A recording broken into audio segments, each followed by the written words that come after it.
So after uploading my 8 things you should never do with your Valve Index, inevitably a lot of people wanted a Quest 2 version. As well, the Quest 2 makes up the highest percentage of Steam VR users alone. This isn't even accounting for everyone that uses the headset without a PC or just uses the Oculus store. So the Quest 2 right now is the most widely used and widely adopted VR headset. So in today's video, I will be compiling a lot of the Quest 2 tips that I littered throughout my past reviews, as well as some new tips. So let's get into this. Starting with, do not buy the Elite strap. As many of you know, the Quest 2's default strap, well, it sucks. There's no real way around this thing just being absolute trash in its design. For 99% of people, this thing's uncomfortable. It causes too much pressure on the front of your face during even short play sessions, and the adjustment strap digs into the back of your head. So what's the solution? Well, it's not a reach to assume that Oculus probably made this strap absolute dog shit in order to sell their $50 Elite strap, which has been notorious for breaking up the sides for many users. Though it has been claimed that Oculus have now fixed the Elite strap's production problems, it still, however, seems to be breaking for a lot of users. So for the time being, until all of those broken, scuffed straps are out of circulation and the fixed ones are now in wider circulation, for the time being, the only real option is third-party solutions, of which there are a lot. The majority all seeming to be a very similar design. There's like a million of almost identical replacement straps, all sold by different companies with very slight differences. Though these things on Amazon do seem to be pretty solid options for complete replacements of the original strap. Finally is this bad boy. I have to disclose that I was sent this for free. However, I'm not letting that impact my recommendation at all, which is, yeah, you should you should get this one. This thing is $20 and attaches right onto the back of your original strap. No need for snapping off the sides of the headset and attaching new ones, which can be a massive pain in the ass for some people, but instead this thing literally takes 10 seconds to install. Like, look how easy this is. It also comes with a magnet to attach a battery pack if you have one, which also helps act as a counterweight. On top of all this, the company very kindly sent me 2 extra to give away to you guys. So if you want to win one of these for your Quest 2, drop a comment down below on what your best Quest 2 tip is, as well as hitting that like button. Oh, and obviously being subscribed, as I will be choosing winners from my subscribers list. I'll be announcing the winner in the next video, so stay subscribed for that. Now for the elephant in the room, Facebook. There's a bunch of do not do this tips within this, like do not give Facebook a fake name when making your account, as this can get you banned and subsequently locked out of your Quest 2. I know people who aren't even aware of this and just put their online username as the first and second name on the Facebook account sign up. There's no real warning for this unless you go through and purposely read Facebook's TOS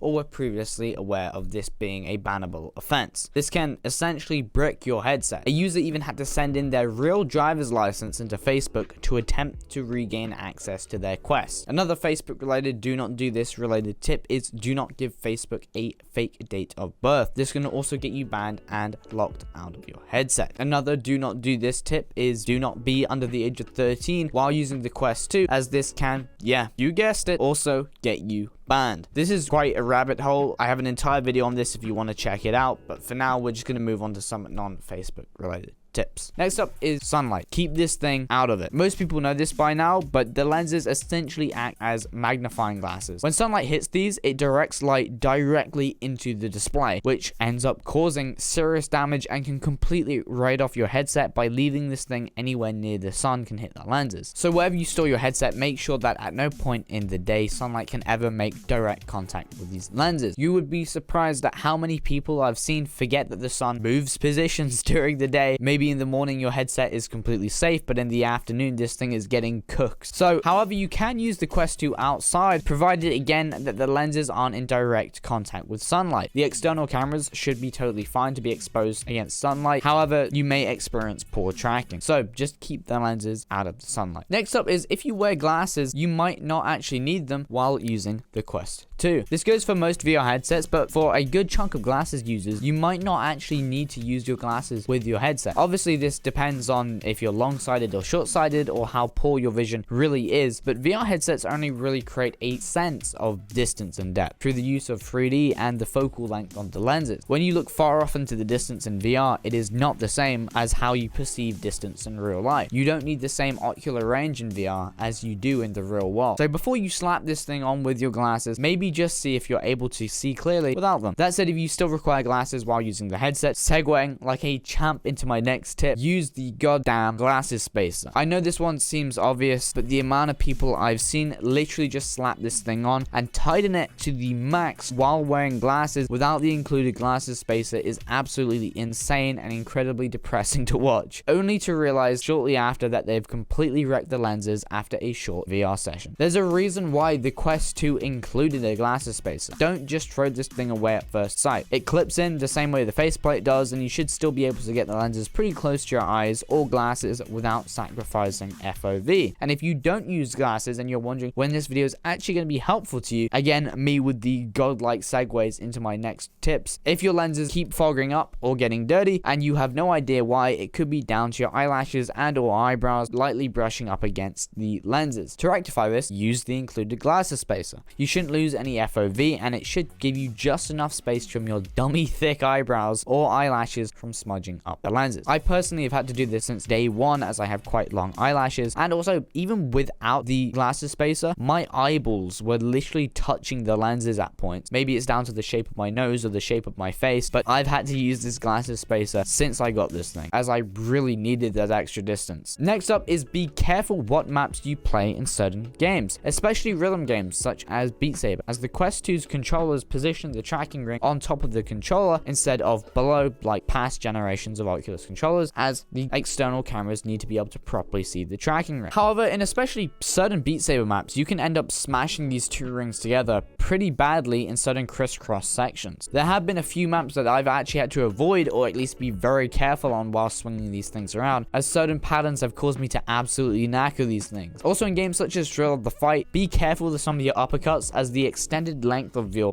headset coming off of your face combined with the tracking ring on top can cause you to end up uppercutting the headset. I've done it a few times, literally uppercut the headset off of my face. Just be careful and be aware of the extra length this is adding to your face, as well as the tracking ring while using this in any games, but especially Thrill of the Fight. Next up is if you're using the link cable, don't use the default resolution and bitrate settings. If you have the bandwidth to spare, use it. It can make a pretty drastic difference to image clarity, upping especially the bitrate in the Oculus debug tool. To do this, go to the Oculus folder located in your program files, go to support, Oculus diagnostics, and boom, Oculus debug tool is right there. Open it up and you are free to edit the encode bitrate and the encode resolution to whatever you want. Upload VR have a great article on what settings are best dependent on what GPU you have. I personally still need to hone in my settings for my 3090, but at the moment I'm running a 3.5K resolution width and a 400 encode bitrate, and that seems to work pretty well and gives me a much better image quality than default. I'd highly suggest everyone alter these settings if you are using a link cable. It can make a huge difference. It's really worth playing around with these. Next up is a carrying case. A weird one, right? Not many people talk about this. Most people shrug off the use of a carrying case as it seems kind of gimmicky. It seems like another gimmicky accessory from Oculus. However, if you do plan on putting this thing in a suitcase or backpack, you really want to invest in one of these. Putting any VR headset in your backpack is one of the easiest ways to wreck your lenses. Unless you have some sort of lens attachment that properly straps into the headset, it's likely that anything shifting around in your backpack or suitcase will eventually make its way to your precious lenses and end up obliterating them. A dedicated carrying case is the easiest way to avoid this disaster and is your best bet for keeping this safe. Finally, in relation to charging this thing, do not let your Quest 2 drain all the way to 0%. The Oculus Quest 2 uses a lithium-ion battery pack. Lithium-ion batteries are generally under their most strain when they're either fully charged or completely empty. So if you're keen on keeping your headset's inbuilt battery alive for as long as possible, generally the consensus is to keep this thing above at least 20%. So another do not do this tip that I actually missed in my original recording, which is why I'm recording it now. I'm wearing different clothing, is